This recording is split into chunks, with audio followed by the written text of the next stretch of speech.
Hey, what's up guys? Welcome to your 25th Android tutorial.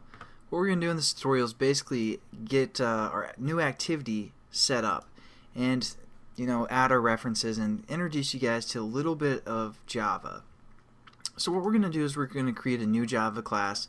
You guys probably already know how to do this, and we're going to call this class text play, whatever, something like that. And going to open that up. Again, this is going to be a regular activity that you guys might be familiar with, should be, hopefully. And extends activity. Again, we're going to import activity, and we're going to add the onCreate method by, again, source, override, unimplemented methods. And this is probably the last time I'm going to show you guys how to get your activity set up, so pay close attention. I wasn't even going to show you in this tutorial, but I thought I'd show you one last time, just so you guys know what's going on. And now all we need to do, since this is a regular application, we're going to say set content view. Again, have this equal, and this is just setting up the reference to the XML that we just created. So r.layout, because it is a layout dot text. And there we go, we have our class set up for the most part. Now we also, anytime we set up a new activity, we have to define it in the manifest. If you guys remembered that. So I'm going to open up the Android manifest, and what we can do is we can copy and paste one of the default activities that we have set up and paste it, and then down here we're going to change again the text to, or our class name to text play instead of menu. And also what we can do is we can delete this whole intent filter, and I'll explain why in a second if you guys haven't figured that out. But why we can delete that intent filter is because all it's saying it's a default category. Sorry, it's a default category, so we won't really need that because this is going to kind of assign it as a default category anyways. That's just kind of for a special category like a launcher.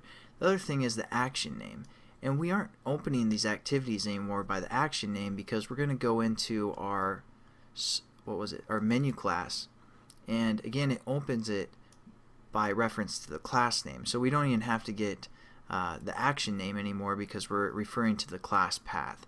And the other thing that we're going to do real quickly is set up, instead of example1, we're going to call this text play. Again, just like that class we set up, exactly the same text, case sensitive and everything.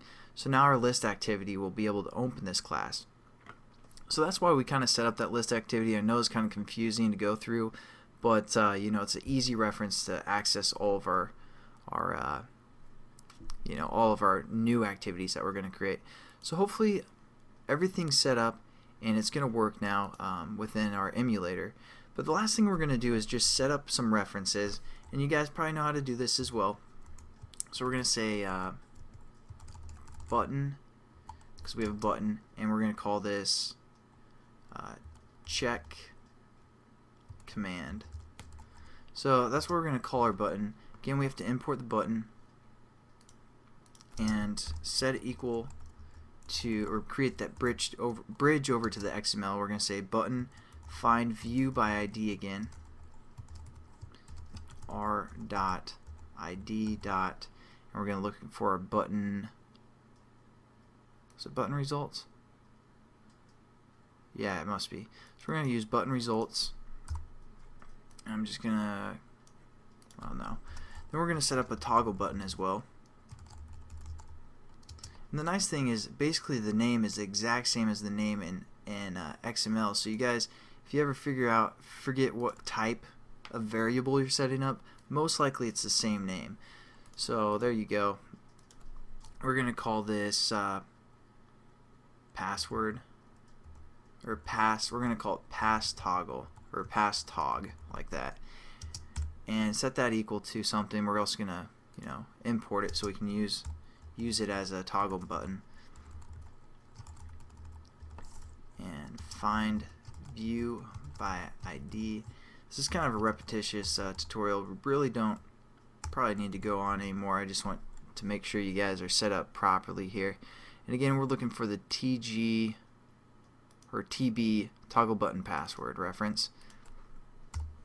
And the last thing we have to set up, well, two more things, I'm sorry. An edit text. We're going to call this input. Set it equal to edit text, find view by ID again, and then edit text commands. See, that's why I kind of use this kind of reference, so I kind of know if it's an edit text or whatever. It makes it simple for me to remember. You guys can label those however you want, those identifiers. Again, you have to import edit text, and we also have one last one, which was our text view.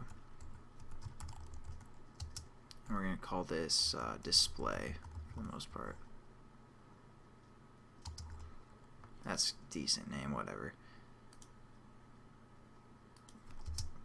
And we're going to set this equal to text view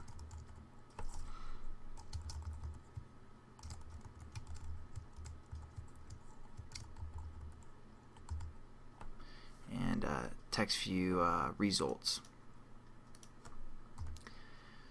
So there we go. We basically have everything initialized for the most part, and I just wanted to review that because it's been a while since we used or worked with a regular activity and kind of made these reference bridges over from the XML.